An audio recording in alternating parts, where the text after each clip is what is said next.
Pozdravljeni, dragi otroci, dobrodošli v mojem knjižnem kotičku. Današnjo pravljico poklanjam Nabi, ki zelo rada prisluhne pravljicam. Hvala, Naba. Simpatična zgodba o Antonu nas bo popeljala v svet, kjer ni le strah tisti, ki straši, ampak tudi tisti, ki mora premagati lastne strahove.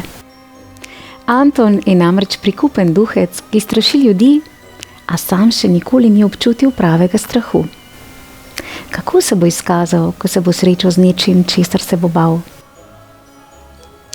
Predlagam, da se udobno namestimo in prisluhnemo pravljici za Nabo z naslovom Neustrašni duhec.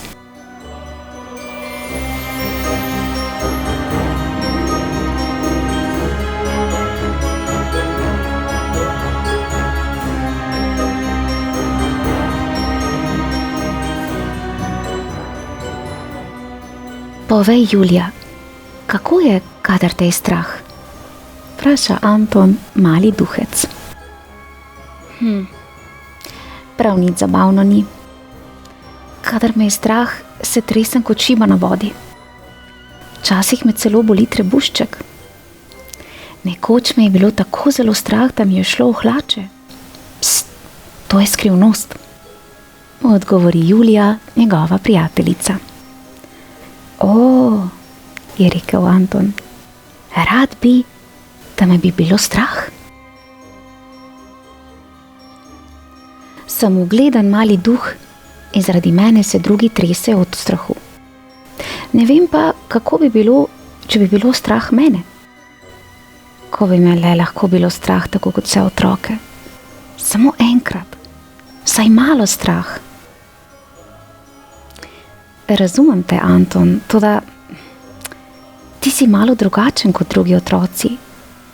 Ti prehajaš skozi zidove, lebdiš in jaz sem edina, ki te lahko vidi.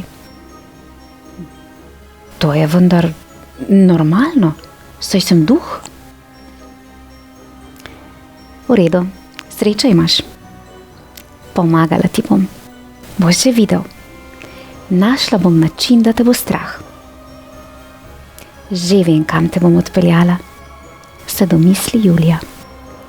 V moji sobi je polno pošasti.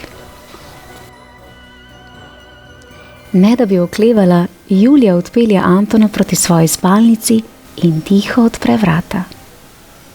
Jih vidiš? Zašepeta Julija. Ne. Kaj pa ti? Ali jih ti vidiš? Je sumničal Anton. Ja, vidim jih. Torej, ne čisto zares. Toda moj bratranec mi je rekel, da ima vsak od nas pošast pod svojo posteljo. In moj sosed celo pripoveduje zgodbo o tem, kako je videl eno v košari za umazano perilo. Grozno. Si prepričana glede tega? Vpraša Anton presenečen. Vse, kar vidim pod tvojo posteljo, je stara nogavica. In če takole smrdi v košari za umazano perilo, se nobena pošast ne bi hotela skriti tam. V resnici je edina pošastna stvar tam tvoja druga nogavica. Anton zmaje z glavo.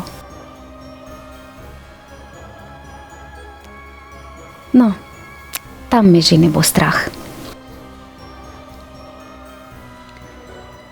Potem pa pojdiva dol v klet, reče Julija z otožnim glasom.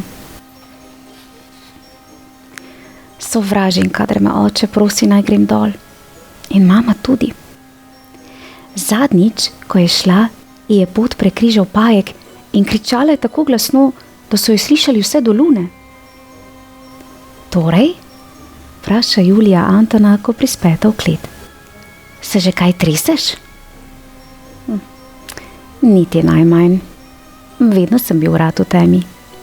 Je ravnodušen duhec. No, Jaz pa ne, zavpije mala deklica in že hiti po stopnicah navzgor. Kakšna sreča. Na koncu bova že nekaj našla. Pojdiva ven. Prijatelje se odpravita proti zadnjemu delu vrta. Romeo, Romeo, zavpije deklica. Kaj počneš? Kličem volka. No, v resnici je pes, ampak je tako velik in njegovi zobje so ogromni, zato je videti kot volk. Tulil boš od strahu. Upam, da res, je neučakan Anton. Kar naenkrat se na drugi strani ograje pojavi Romeo. Z igračo v gobčku. Zdi se, da bi se raje igral z nama, ugotavlja Anton. In odkrito povedano, celo tvoji zobje so večji od njegovih. Zaradi njih že ne bom trepetal od strahu. No, raje ne bi šla tja, vendar nimam več izbire. Samo ena možnost mi je še ostala. Že ob misli nanjo se kar naježim, odgovori Julija skozi šklepetajoče zobe. O čem vendar govoriš? Jo vpraša Anton. O čarovničini hiši. To je hiša gospodične Danile, kaj ne? Se čudi Anton, ko prispeta do nje. Ona ni čarovnica, soseda je. Njeni poljubi so bodeči, njene sladkarije čudne barve, njen maček pa ima 3 noge. Ona je čarovnica, zagotovo. Počakaj pred njenimi vrati in se ne premikaj. Zbav se boš za svoje življenje, to ti obljubim. Julija v naglici pritisne na hišni zvonec in še v istem hipu odskoči, da bi se skrila. Vrata se škripajoč malce odprejo in gospodična Danila previdno pokuka izza njih. Anton zadrži dih. Zaslišita droben, visok glas. Kdo je?